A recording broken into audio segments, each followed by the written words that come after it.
The war in Ukraine has not been restricted to the two nations alone. It has always been between Ukraine and its Western allies against Russia.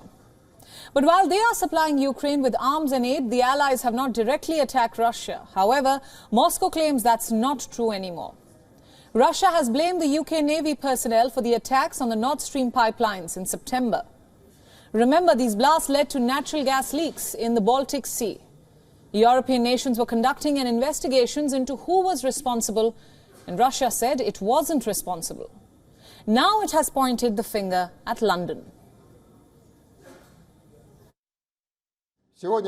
According to available information, representatives of this unit of the British Navy took part in the planning, provision and implementation of a terrorist attack in the Baltic Sea on September 26 this year, blowing up the Nord Stream 1 and Nord Stream 2 gas pipelines. These allegations came after the Ukrainian attack on Russia's naval base in Sevastopol on Saturday. Russia also blamed the British for training Ukraine for the Sevastopol attack. The UK Defence Ministry denied the allegations. In a tweet, it mocked Russia for its handling of the Ukraine war. A UK lawmaker made this statement. This is all about Russia losing in Ukraine and trying to shift the narrative to move the war into the non-conventional space. We saw this already with a false flag suggesting that Ukraine was building weapons of mass destruction, dirty bombs. Russia says it has information that proves that the UK is responsible. Moscow said the attack was not against Russian, but against international energy infrastructure. Kremlin spokesperson Dmitry Peskov has said that the information Russia has should be analyzed. He also criticized European capitals for their silence. He said, and I quote, "These actions should not be left unanswered. Of course, we will be considering further steps." Russia hasn't specified the steps that it is considering. The UK says the allegations are to take attention away from its failures in the war. Kyiv has made gains since September. The naval base attack was damaging to Russia's position in Crimea. At this stage, can Russia really afford to open a new front in the war?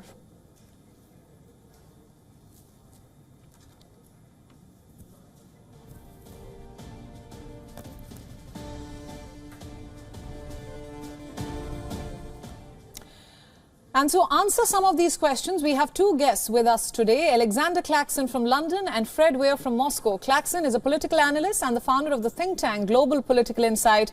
Fred is a Russian affairs expert. Welcome both of you to the broadcast. Thank you. Now, I want to start with you, Fred. Russia says that Britain orchestrated the Nord Stream blast. Where is the accusation coming from? Well, look, we don't have a lot of information. It's a mystery, a bona fide mystery. Who did it? Somebody did.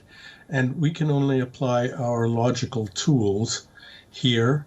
And it seems to me that it's vanishingly unlikely that Russia did it, which is what many people say. But Russia was indeed fiddling with the gas supply to Europe. It was turning the taps down.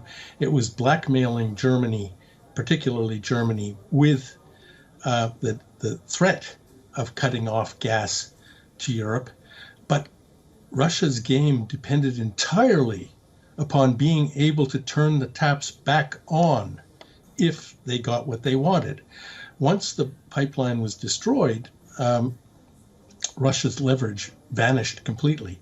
So the Russians may be as evil as you like, but they're not stupid. It's very unlikely that they did it. So somebody else did. There is a list of suspects. The primary suspect, of course, is Ukraine, which is at war with Russia and possesses the only other pipeline in the northern direction that is capable of delivering gas to Europe. So, Fred, I also want to get Alexander's views on the same at this point. Alexander, let's get your views in. The UK has denied these claims as false, calling them right out of the Russian playbook. What's Moscow's intention here? For Moscow, the problem is that nobody trusts Russia anymore. Given what happened over the last year or so, and starting from 24th of February, when Russia initially said that there is no way that they will attack Ukraine, and then of course they did. Ever since that point, the international community, and particularly the West, has no trust in what Russia says anymore. It's almost like, the children's story, the boy that cried wolf, that kept saying that someone else did it, and then eventually it always turns out to be Russia. And so in this case as well, it may well not have been Russia. As Fred said, it's actually impossible at this stage to know who did it. And as the previous guest also noted rightly, the advantages for Russia to do it are quite limited. One could say it could be a signal to the West that Russia is able to take out other pipelines which are more needed for Western countries. But I would agree that it is indeed quite a strange move if Russia did it. But as I mentioned just now, given everything that happened previously, it is essentially a natural position to assume that Russia is responsible for this. Alexander, very interesting analogy that you've given there, the boy who cried wolf. Fred says that while you may think Russia is evil, it's certainly not stupid. So Fred, the UK says that Moscow is trying to divert attention from its military failures in Ukraine. Do you agree? That is what you call a non-denial denial. I mean, we don't know who did it. If Ukraine did it, it did it in conjunction with someone who had the ability to carry it out. I would have said Poland, but the United States is another suspect.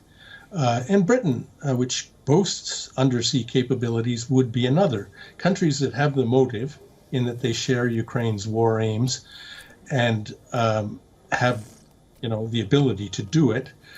But we don't know that. The Russians say they have evidence. I've been doing this a long time. Right.